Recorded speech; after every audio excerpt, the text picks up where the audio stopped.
Over. Okay, so today is an introduction to understanding memory. Next section is over memory, and that's chapter 5. And I have opened up all the sections and highlighted that one in Moodle so you can see which one it's over. The next project is over memory. Again, it's connected to the original motherboard that you guys did. I'm not talking about the memory project today because I really don't need to be here to do that. So there'll be recorded lessons on Tuesday. You guys will watch some blended learning lessons that you watch at your leisure in class on Tuesday. You know who our sub is going to be? Since I had that, like, the dumb motherboard that was a server. Should you get a different one? Yeah. I don't think it's every motherboard. I don't think that'll affect you. I want to knock some out. Okay, so there's different kinds of RAM. And you guys saw that when you looked at your motherboard, hopefully from your own motherboard specs, you know which one's to DDR2, which one to DDR3. Are these on Moodle? RAM in itself, is this all new? Yeah. Yeah. I want to Oh write wait, it you down. have a tablet. Duh. So it's updating right now. Okay, so there's different kinds of RAM. It's not all the same. There's what's called static RAM, what's called dynamic RAM. Static RAM, when you write to it, as long as there's power, it stays there. Okay, now we know RAM requires power, but static RAM doesn't have to be rewritten. Dynamic RAM is written thousands of times a second, over and over and over. Okay, in order, it has to be continually refreshed. Okay, now main difference here is you're like, well, why would you use dynamic RAM? Okay, because static RAM is faster too. It's way, way, way more expensive. Okay. So where would you think, if static RAM is faster but more expensive, of the places that you guys know we have two kinds of RAM that are primary storage, which one would you think would be static? CPU cache. CPU cache is static RAM. Okay? CPU writes to it, it stays there until it rewrites it. Okay? And our system RAM, our sticks of memory, of which these are sticks of memory. If you'd like to have a stick of this memory to put in your keychain, more than welcome to. This is really old EDO RAM. Okay. I don't have a keychain problem. But system RAM is all dynamic. It's refreshed every few milliseconds. There's a memory controller as part of the motherboard that does that, and it's in DIMMs or RIMs, and we're going to talk about what those are here in a second. Okay. So, dynamic RAM is what our main memory is. It's updated constantly. Okay.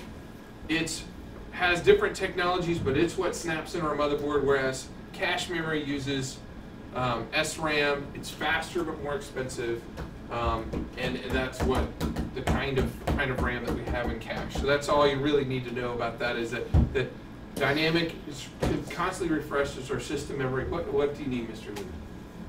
Can you go back right there? This was $49. You went a little too fast. For 4 meg.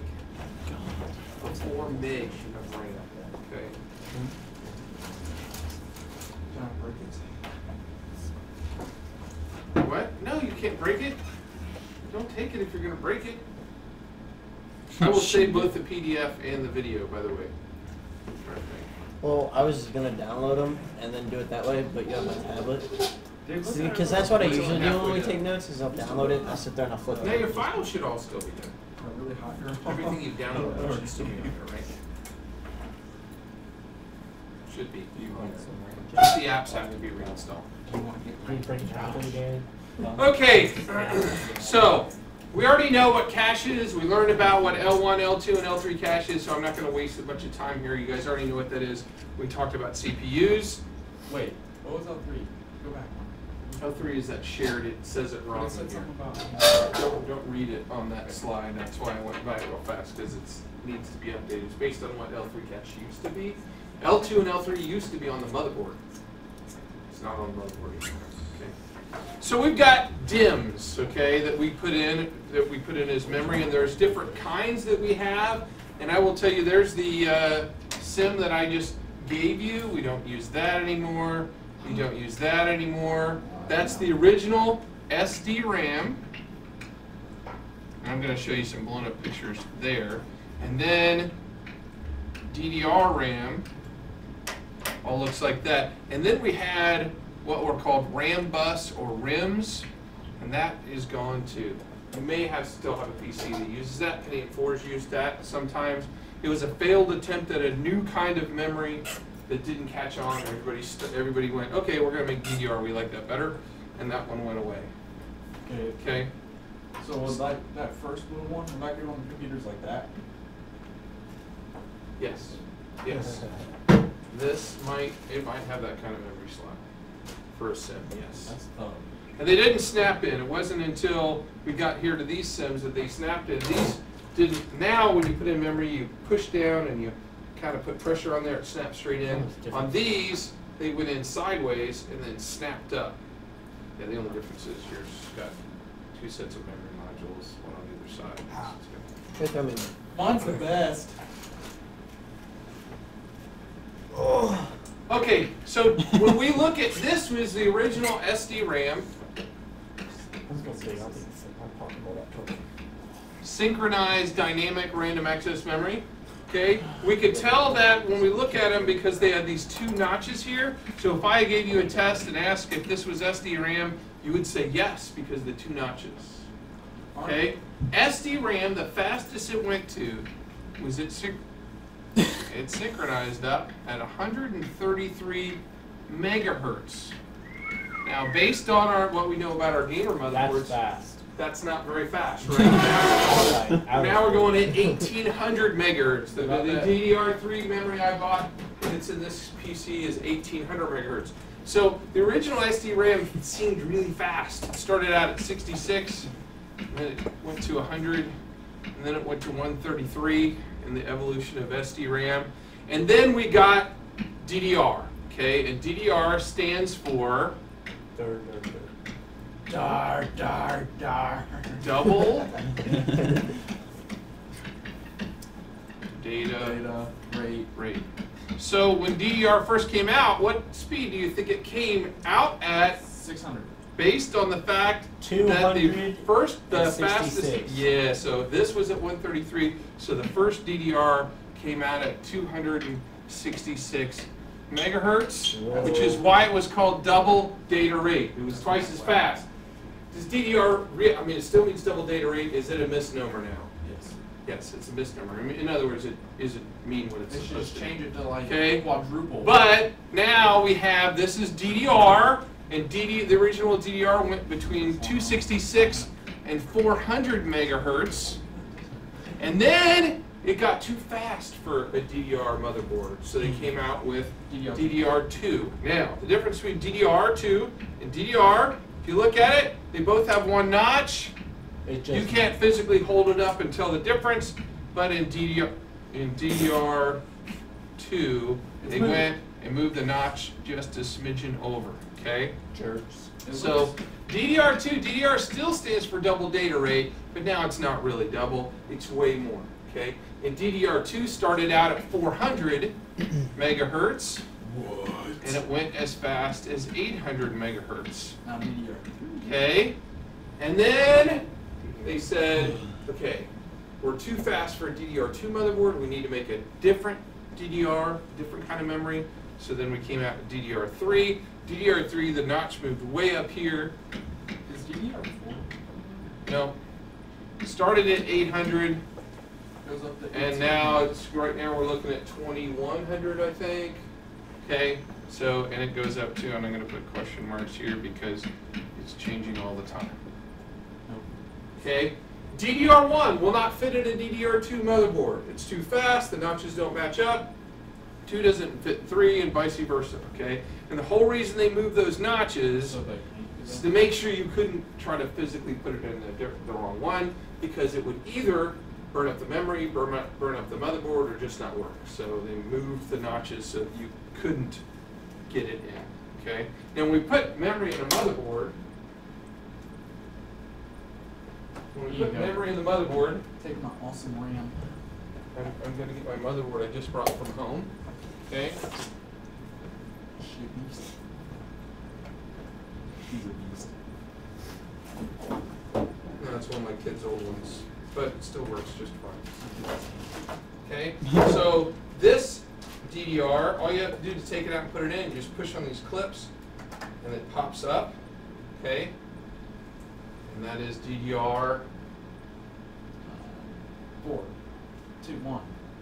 3. Okay, it says DDR 400, which means it's DDR1 400, because if it was DDR2 400, it would say DDR2. They didn't call DDR1 DDR1, they just called it DDR. And then when DDR2 came out, they called it DDR2. Your finger was kind of covering up. Okay. Like when you were holding it, so I was like looking all over. Yeah, I wasn't holding it like that. I was holding it just You were like holding- that. you were It's holding what? a D. Okay? So when you put it in, you just make sure these white snaps are to the side. You look at the notch. You look at the notch on the motherboard to make sure they line up. And when you put in memory, now it's going to get, this one's going to go in easy because I've had it in and out a lot. And when I put in that memory, I had to lean on the motherboard and push down really hard to get both these clips to snap in. Okay? Now memory all looks like that does underneath. These are heat sinks on the outside of this. If I took this off, I don't even want to try to. If I took this off, it would look the same on the inside. It's just the faster memory got, So the what if more. you broke it? What? What in what you broke it? What if I broke what? Yeah, I don't want to break it. Like the motherboard or the memory or whatever. Then you're just dead. So I'm gonna put this one in one of our PCs just because it's a relatively nice Put it in mine. motherboard. What is this? What did I bring here? And apparently I brought a video card from home. It's a beast. No, if it was, I would put it in one of our PCs. You only put the best in school computers, don't you? It's what I bought. I brought my old stuff in because it's still usable for the school. So anyways, memory goes in pretty easy. It's very easy to upgrade. If you were to go to Best Buy and say, hey, I want you to upgrade my memory on this PC, and you bought it there, think they charge $35 now to upgrade, when really all you're doing to upgrade the memory, right? So I just gotta open it up. I gotta push the little snaps. I gotta take out the RAM. I'm gonna put in the new RAM. You know, they charge you $35 for all of The manual labor a minute and a involved. half worth of work. What PC are you putting that one in? I don't know. Next one that breaks. I'll take the next one that breaks then. It's only DDR1, So? it's not that great. I But think my computer at home is DDR1 too. that probably could be. There's no DDR1 My too. computer. It's just DDR. Now I say DDR1 all the time because we have 2 and 3, but it's really DDR, DDR2, and DDR3. This was on sale, guys. For how much? Okay, so we've got synchronous, dynamic, random access memory, which is what all of our stuff is now. We've got DDR, and then if this was a good slide, because we really don't have RAM bus anymore, we'd show DDR2 and DDR3 on here as well, or the current kinds of memory. And really, they don't make SD-RAM anymore, okay? What was that beat?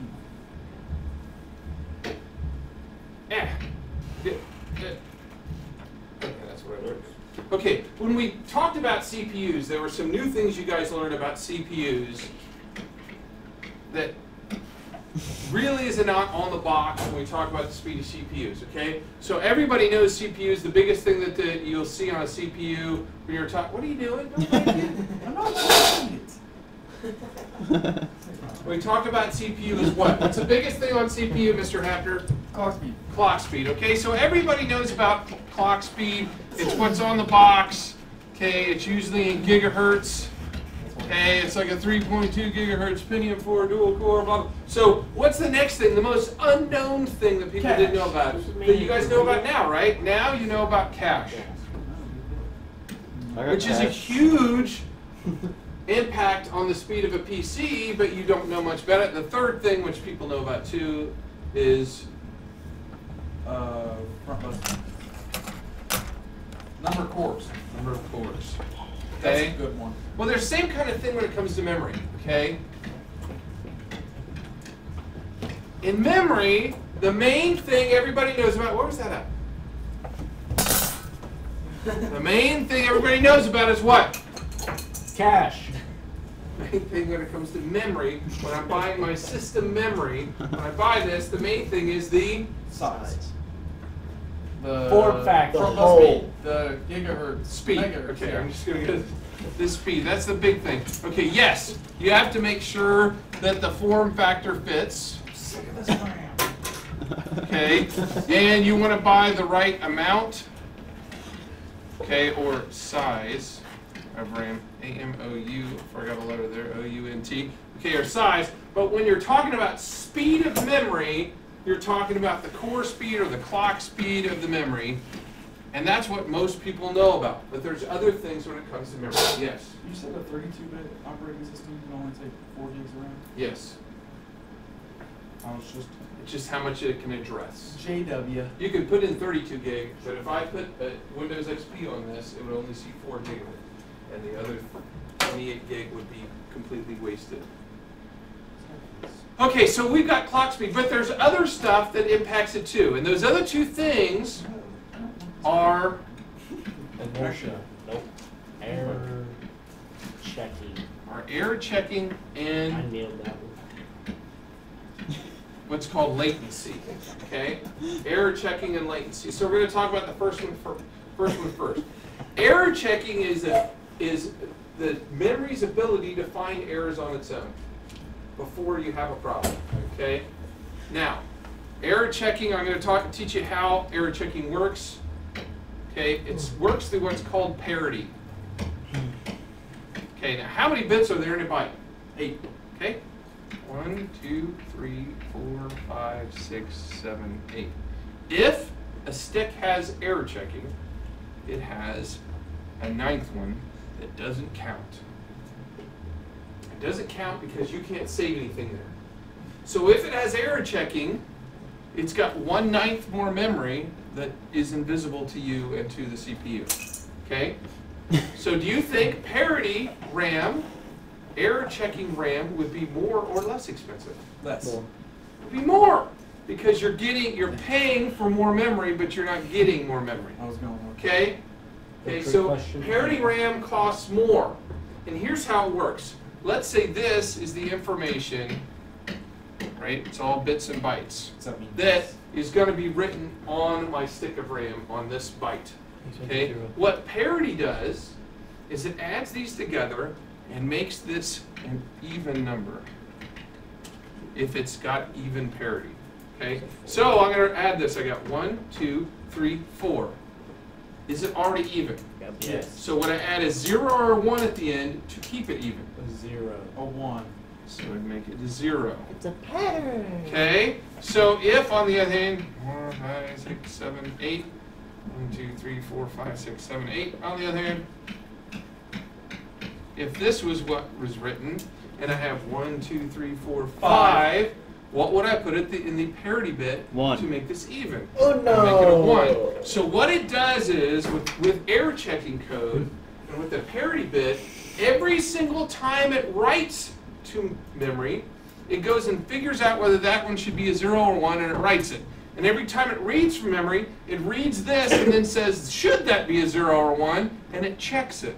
And if it is, it knows where it thinks it got the information right. Now, if that's the case, do you think it's faster or slower? Slower. Slower, because every single time it writes, it's got to calculate the parity bit and write it down. Every time it reads, it's got to calculate the parity bit, read it, check to see if it's got the same thing it should have, so it's slower. So error checking is slower and more expensive. If it's slower and more expensive, what kind of PC or computer do you think it belongs in? A crap one. Oh, specifically, A server. a server. Okay? So you told you crap one. So error checking code, or ECC,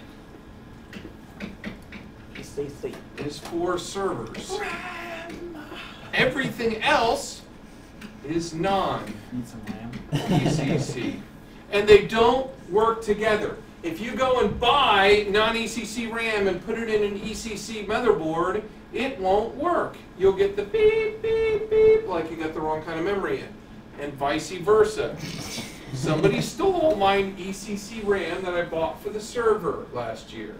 Bought 16 gig of ECC RAM for the one server we have that uses ECC. Wasn't me. Someone walked out with it. And you know what? They can't use it. Why? They can at least steal it back to me. Sneak it back in. Because you can't put ECC RAM in a non-ECC motherboard. They could get a motherboard. It'd be really expensive. It'd be more expensive to buy ECC motherboard to get that RAM in than it would be to have just stolen the right What if they already to have had just bought the right counter, if they already have it. Okay, so ECC or error checking code checks the parity bit. It's slower and it's more expensive. Maybe Okay, they knew that. so it belongs in servers. ECC RAM sold for a lot, so they stole it from you. Well, it could be. There's some on the black market. I keep telling myself I'm going to find it. I must have said it somewhere wrong, but it's too long. Look at that Looked all balance. summer for it. Okay, so the other thing is latency. Okay, the other thing is latency that determines the speed of RAM. Okay, there's two kinds of latency, but only one do we really pay attention. Think of a spreadsheet. Okay, think of an Excel spreadsheet. Memory is kind of like a big Excel spreadsheet. It's written in columns and rows in your stick of RAM. Okay, and the column latency, and that's what we usually look at, abbreviated CL, is the number of clock cycles it takes to read or write to that memory. In other words, if your clock is running at 2100 megahertz, it might take 10 times around the motherboard before the memory is actually written, because it's going so fast now. The motherboard's going so fast that it can't actually write to memory on one trip. Okay, so would you think the CL number should be high or low for a fast stick of memory? High. Low, because Okay, low because latency is bad. If it takes more cycles, it means it's slower. So when we look at the CAS latency or the CL rating, and you're going to see it written like this. Okay, and the first number that you see is the CL. And I'm going to show you one that I've already got pulled up for you. Right. Okay, so when I look at this stick of memory, okay, it costs $199. It is 32 gig, 4 sticks of 8 gig. Oh. It's DDR3. It's going to 1866 megahertz. It's specifically called PC3 1500. And when I look down here, the timing says it's 10, 11, 10, 30. And that first number is the CAS latency. And it's a 10. so it It means it takes 10 trips around the motherboard to write information to this memory. The next stick of memory I'm looking at is also 4x8, 24-pin, DDR3, SDRAM, DDR3 1866. Price. It's twice the price. Because it's 2. And the CAS latency on this one is 9. 1.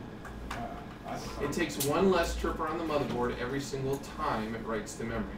It's 1/10 faster. It's 10% faster than the other one.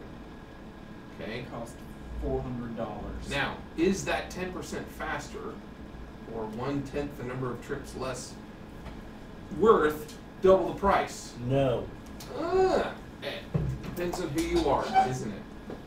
Depends on If if you're you're Mr. Wellman and he's trying to build his computer for $700, he is not going to spend $400 on a stick of RAM, specifically 4 sticks of RAM. What if you're Bill Gates? Okay, but if you're Bill Gates and you're like, $400, buy me 12. Okay, that means nothing. Is that what he said? Okay, so just so you know, if you saw this question on memory and I said, which one of these is faster, there's more than one thing to look at. The first thing to look at is the speed. If the speed is faster, the memory's faster, period.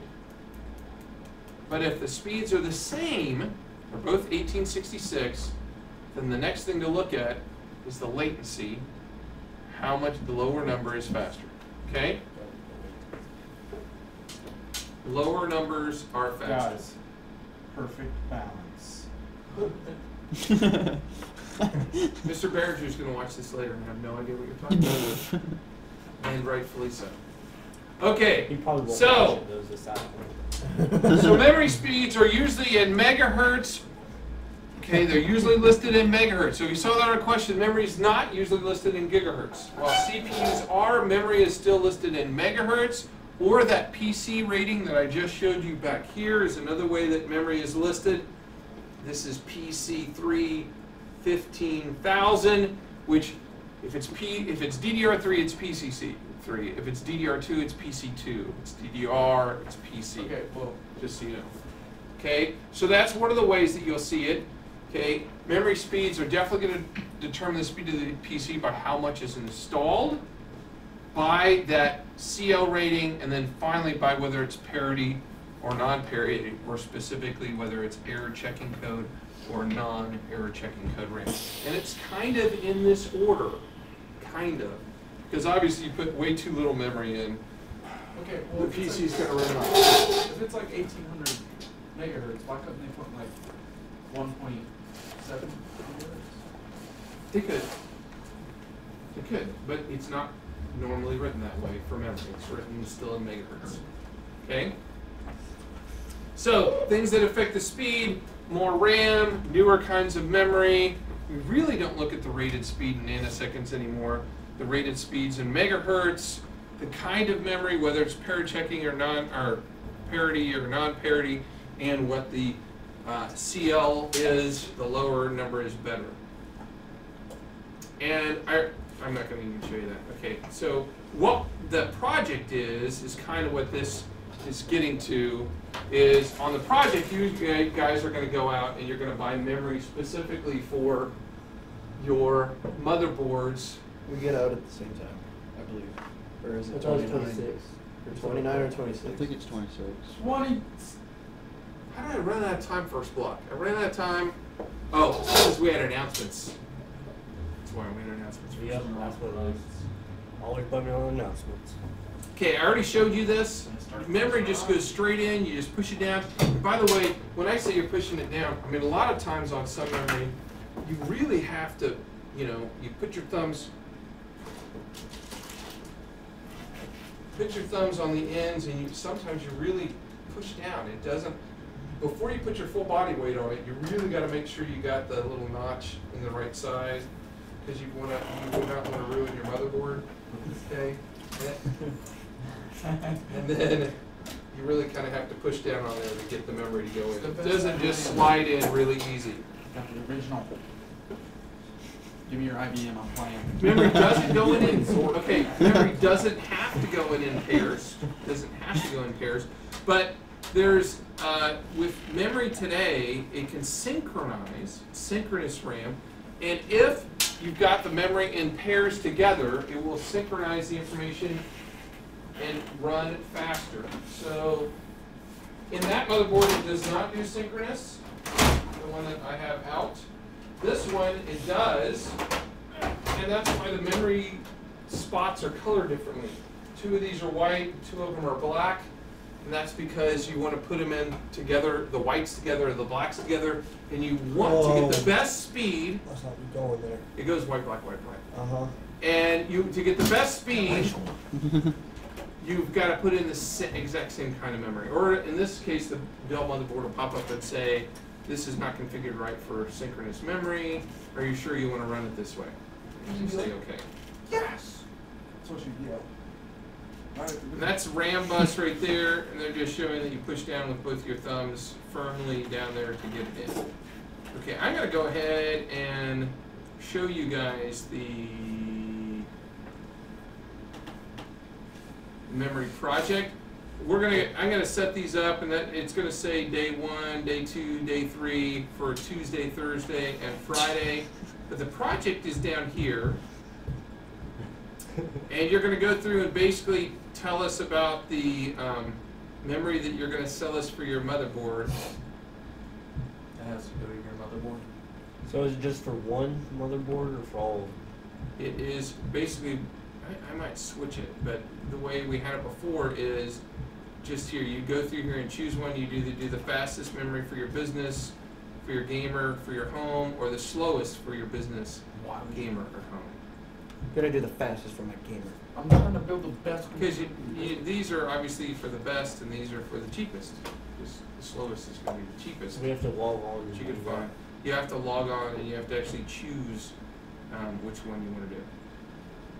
I don't know how I have it set up. Oh, I have it set up 3 per slot, so I'm going to hide that until... I was going to pick real quick. I can't choose it early. That's no fair. The first block has to go before us. Yeah, So 3 people could restrict pick. answering until... But they still get to go before us. Maybe I'll make it at night. Maybe I'll make it 5 o'clock at night. Then I'll wake up at 5 o'clock. I won't wake up at 5 o'clock. Let's see, Tuesday. I'll have it open on the 8th.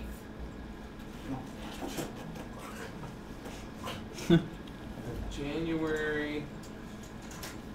At, let's see, a time that it's fair to everyone. If I say 5 o'clock, of course it's not fair to anyone who doesn't have the internet. I don't have internet at my house. Get over it. Well, you now know that you got to be somewhere at 5 o'clock on Tuesday, or you're Wait, going to so get it's the only last 3 choice. for like the whole, For each choice, only 3 people get to be the fastest for their gamer. like for everybody in here, or No, all no, the classes? everybody, all the classes. That's Suppose let's see, there's 6, 12. Yeah, I got to set it at 3.